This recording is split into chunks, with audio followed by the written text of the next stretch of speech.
The plan to resurface their driveway was paved with good intentions.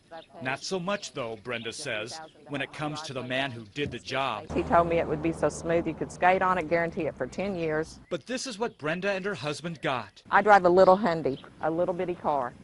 This is what happened the first time I backed my car over this driveway. That was 3 days after the driveway had been resurfaced. Brenda says the materials look more like gravel than asphalt. She says the nightmare began with a man knocking on her door.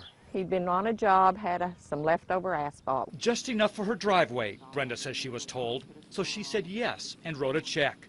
A little later, after having second thoughts, Brenda tried to stop her check, but found out it was cashed within minutes of the man leaving her home. And now she'll have to pay again to have the job done properly. My money's gone. It cost me $3,000 to find out I'd been scammed. And, you know, he just caught me at that one day because I'm usually pretty good on not doing that.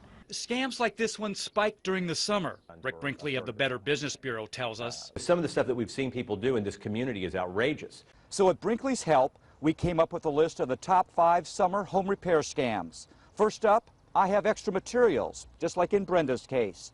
Brinkley says few legitimate contractors ever order too many materials. Up next, I can fix it for less, but Brinkley says you should ask, what about the quality? Another potential scam? I'll give you a free inspection. The BBB says that's usually just a way of getting you to let your guard down. Number 4, insurance will pay for it.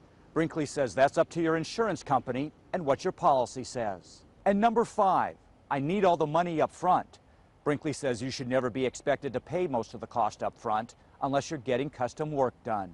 Those are all major red flags. You just say, you know what, I think I'm going to find somebody else. Brinkley says if you need repairs around the house, research different companies and ask questions so you have some idea of how much it should cost. And you should always be the one to initiate a project. The scam areas pop up is when it's the guy going door to door. A lesson Brenda learned all too painfully well. We work hard for our money, and it was just like I flushed it down the toilet. Next project around the house, Brenda says she will do her homework first to find a contractor who's on the level. Pete Knutson, 2 News works for you.